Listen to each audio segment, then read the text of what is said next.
कहानी की शुरुआत होती है जापान से हजारों मील दूर रहने वाले योद्धा यांग से, जो बचपन से ही सैड फ्लूट क्लैन के साथ तलवारबाजी की ट्रेनिंग कर रहा था। वो दुनिया का सबसे बढ़िया तलवारबाज बनना चाहता था, जिसके लिए उसे दुश्मन जाति के सरदार टिम का मुकाबला करना पड़ा। इस युद्ध में यांग ने टिम के साथ उसकी जाति के सभी लोगों को मौत के घाट उतार दिया, पर अंत में जब उसे टिम की नन्ही बच्ची दिखाई दी तो वो उस पर तलवार नहीं उठा पाया। इसी वजह से उसके अपने साथी ही उसके दुश्मन बन गए, क्योंकि उनका मानना था कि जब तक टिम की जाति का एक भी अंश जिंदा है तब तक उनकी जीत पूरी नहीं होगी। अब सैड फ्लूट क्लैन के सभी योद्धा हाथ धोकर यांग के पीछे पड़ गए, इसीलिए यांग को मजबूरन अपना घर जलाना पड़ा और वो समुद्र के रास्ते से यूएसए चला गया। यूएसए में उसे अपने पुराने दोस्त स्माइली के यहाँ जाना था, और जब यांग टोमा नाम के गांव में पहुंचा तो उसे खबर मिली कि स्माइली तो 3 साल पहले ही गुजर गया। उधर जब यांग के मास्टर शिन ने उसके जले हुए घर की तलाशी ली तो उसे उसी जहाज कंपनी का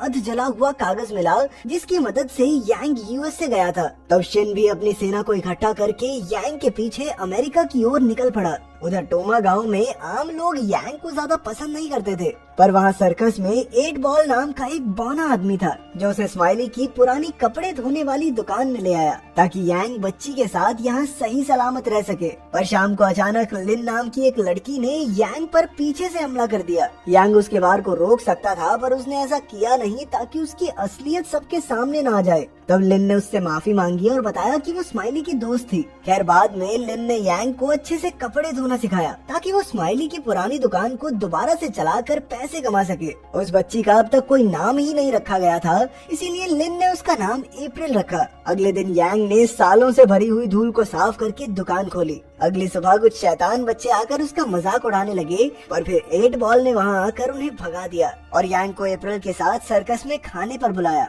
बाद में यांग ने देखा कि लिन चाकू फेंकने की कोशिश कर रही थी, पर उसका निशाना बहुत खराब था। कुछ दिनों बाद यांग वहाँ पर एक साधारण सी जिंदगी जीने लगा। वो रोज कपड़े धोता, दोस्तों के साथ हंसता खेलता, सूरज को डूबते हुए देखता, और अब तो उसने अपना खुद का बगीचा भी शुरू कर दिया था। एक दिन यांग ने लिन को कब्रिस्तान में जाते देखा तो उसने 8 बॉल से लिन की कहानी पूछी। 8 बॉल ने बताया कि कई साल पहले इस गांव पर एक करप्ट कर्नल ने हमला कर दिया था और उसे अपने मनोरंजन के लिए एक लड़की चाहिए थी, तो उसने लिन को चुना। कर्नल उसे पास के कमरे में ले गया, पर वहाँ लिन ने उबलती ग्रीस के पैन से कर्नल पर हमला करके अपनी जान बचाई। फिर वो बाहर भागी तो कर्नल ने उस पर गोली चला दी। तभी उसके माँ बाप और भाई उसे उठाने आए, पर कर्नल ने उन्हें भी गोली मार दी। बाद में जब लोगों ने लाशें उठाई तो पता चला कि लिन का पूरा परिवार तो मर गया, लेकिन वो किसी तरह जिंदा बच गई थी। अगले दिन यांग ने देखा कि लिन अपने खराब निशाने को लेकर काफी परेशान थी। तब यांग ने उसकी मदद करने का फैसला किया और उसे सर्कस में ले जाकर निशाना लगाना सिखाया।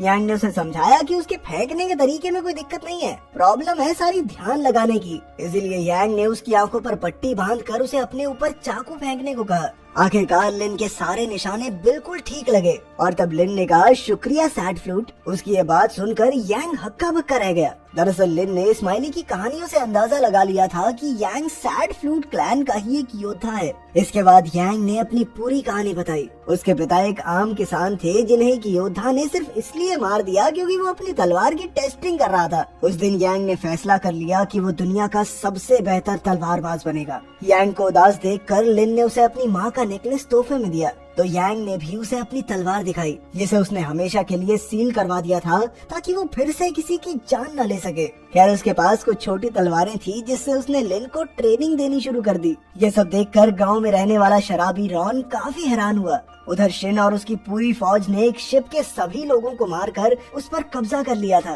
वो तेजी से अमेरिका की तरफ बढ़ रहे थे, पर शिन के हिसाब से अमेरिका जैसे विशालकाय देश में भी वो यांग को आसानी से ढूंढ निकालेगा। जरूरत पड़ने पर जैसे ही यांग अपनी तलवार की सील को तोड़ेगा तो उन्हें उसी समय उसकी लोकेशन का पता चल जाएगा। इधर यांग आराम से अपने रोजमर्रा के काम करके जिंदगी बिता रहा था। लिन की ट्रेनिंग जोरों शोरों पर थी और धीरे धीरे अप्रैल भी चलना सीख गई। जब क्रिसमस का समय आया तो सर्कस ग्रुप ने एक पार्टी रखी। यांग भी वहाँ गया पर उसने डांस वांस नहीं किया। खैर जब लिन उसके पास आई तो वो दोनों फिर से ट्रेनिंग में लग गए। आखिरकार लिन ने मौका देखकर यांग की गर्दन पर तलवार रख दी। पहली बार लिन की तलवार यांग की गर्दन तक पहुंच गई थी। उसके इतना करीब आते ही लिन खुद को रोक नहीं पाई और उसने उसे चूम लिया। तभी अचानक उसी करप्ट कर्नल और उसकी फौज ने एक बार फिर से गांव पर हमला कर दिया। इस बार कर्नल के चेहरे पर एक मुखौटा था क्योंकि पिछली बार लिन के वार से उसका चेहरा थोड़ा जल गया था। उसने पार्टी में जबरदस्ती घुसकर सर्कस के लोगों पर अत्याचार करने शुरू कर दिए। उसके आदमी जोकर को अपना निशाना बनाकर उसके आसपास गोलियां चलाने लगे।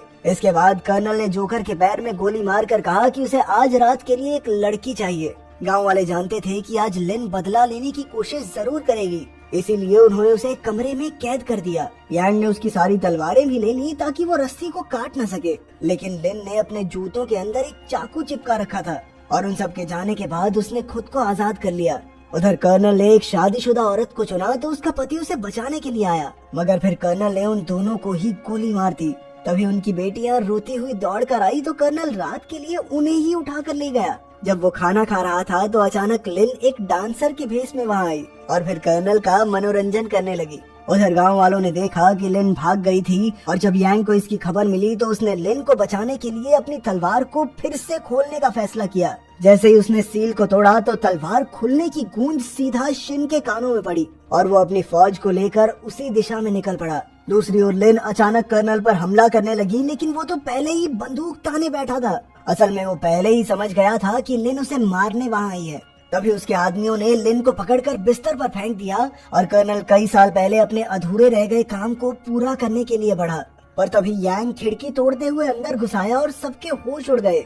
उसने बड़ी आसानी से उन सबको मार डाला, पर जब कर्नल की ओर बढ़ा तो लिन ने उसे रोक दिया क्योंकि वो खुद उसे खत्म करना चाहती थी।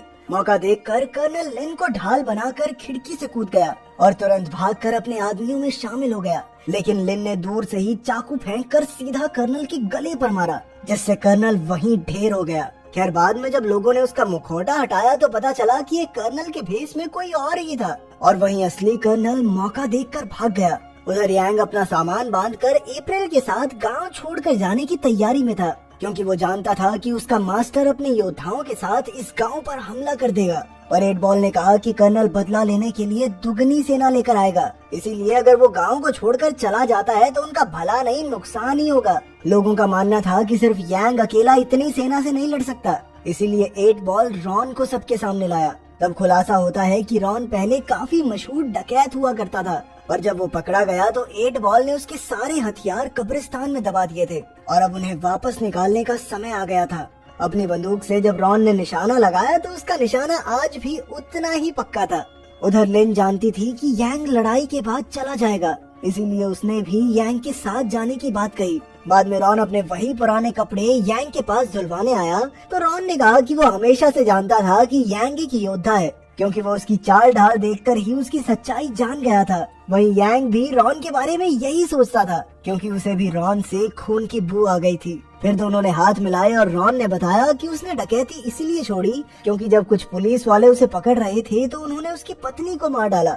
मरने से पहले उसकी पत्नी ने उसे कभी बंदूक न उठाने को कहा और उसने आज तक ये वादा निभाया भी था। पर आज गांव वालों पर मुसीबत आई थी, इसीलिए रॉन ने सोचा कि उसकी पत्नी उसकी ये मजबूरी जरूर समझेगी। फिर अगले दिन एक लड़का अप्रैल को लेकर बेसमेंट में छिप गया और यांग गांव की सरहद के बाहर कर्नल का इंतजार करने लगा। जब कर्नल और उसकी फौज आई तो वो यांग के बगीचे को रौंदते हुए आगे बढ़े, लेकिन वहाँ पर गांव वालों ने बम छिपा रखे थे। अचानक चारों ओर से जबरदस्त धमाके हुए और बहुत सारे दुश्मन मारे गए। इस धुएं का फायदा उठाकर यांग आगे बढ़ा और जबरदस्त तरीके से दुश्मनों को मारने लगा। वहीं कर्नल अपने बचे हुए आदमियों के साथ सर्कस के करीब पहुंचा और वहां भी लोगों ने आसपास धमाके करके दुश्मनों को मार डाला। वहीं रॉन जाइंट व्हील के बिल्कुल ऊपर से गोलीबारी करने लगा, पर जब दुश्मन उस तक पहुंचने के लिए झूलों पर चढ़ने लगे तो सर्कस में काम करने वाले लोगों ने पीछे से उन पर खूब गोलियां बरसाई। उधर यांग भी छिपते छिपाते दुश्मनों को एक एक करके खत्म करता जा रहा था। जब दुश्मन ज्यादा करीब आ गए तो रॉन तार के जरिए बाहर आ गया और फिर उन्होंने झूले को ही बम से उड़ा दिया, जिससे कर्नल के बहुत सारे सैनिक मारे गए। इसके बाद सभी गांव वाले बाहर आ गए क्योंकि उन्हें लगा कि वो जीत चुके हैं, पर कर्नल और उसके कुछ आदमी अभी भी जिंदा थे। अचानक उन्होंने कई सर्कस वालों पर हमला कर दिया और जब कर्नल के आदमी बाकियों को घेरने वाले थे तो एकदम से वहाँ सैड फ्लूट क्लैन के योद्धा भी आ गए। इसी के साथ वहाँ बंदूक और तलवारबाज योद्धाओं के बीच जंग छिड़ गई। तब यांग ने लिन को अप्रैल के साथ भाग जाने को कहा और खुद जंग में लड़ने चला गया। वहीं यांग ने भी धुआंधार तरीके से दोनों तरफ के दुश्मनों का मुकाबला करना शुरू किया, जिसके बाद वो लिन और अप्रैल की रक्षा करने के लिए दौड़ा, क्योंकि कर्नल उनके ऊपर हमला जरूर करेगा। लेकिन जब लिन फंस गई तो उसने 8 बॉल की गोद में अप्रैल को रखा और खुद यांग के साथ दुश्मनों से लड़ने लगी। सबको मारने के बाद वो 8 बॉल के पास पहुँचे, लेकिन कर्नल पहले ही उसे मारकर अप्रैल को अगवा करके ले गया था। अब कर्नल अप्रैल के साथ एक होटल में छिपा हुआ था और बाहर उसके आदमी पहरा दे रहे थे। तभी सैड फ्लूट क्लैन के योद्धाओं ने अप्रैल तक पहुंचने की कोशिश की, मगर वो सभी अपनी जान से हाथ धो बैठे। पर जल्द ही यांग वहां आया और कुछ ही पलों में सभी बॉडीगार्ड्स को खत्म करके अंदर घुस गया। फिर उसने अपनी तलवार से ऐसा जबरदस्त वार किया कि कर्नल की बंदूक कई हिस्सों में टूट गई और साथ ही अप्रैल यांग के हाथों में आ गई। पर यांग ने कर्नल को मारा नहीं, क्योंकि लिन उसे अपने हाथों से मारना चाहती थी। इसके बाद लिन और कर्नल के बीच एक रोमांचक लड़ाई छिड़ गई, लेकिन आखिर में लिन ने अपने जोरदार वार से कर्नल के चीथड़े उड़ा दिए।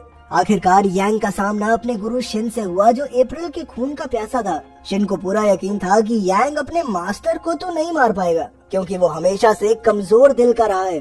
बचपन में जब उसे एक मासूम पिल्ले को मारने को कहा गया था, उसने तब भी अपना हथियार नहीं उठाया था, लेकिन यांग अपनों के लिए कुछ भी कर सकता था। इसीलिए वो अप्रैल की जान बचाने के लिए शिन को मारने से भी नहीं कतराया। आखिरकार उसने शिन को खत्म कर दिया, लेकिन अब वो भी ज्यादा समय तक यहाँ रुक नहीं सकता था। वो समझ गया था कि अगर अप्रैल और लिन उसके साथ रहेंगे तो उनकी जान भी खतरे में रहेगी। वो उन्हें एक अच्छी जिंदगी देने के लिए उन्हें छोड़कर वहाँ से चला गया।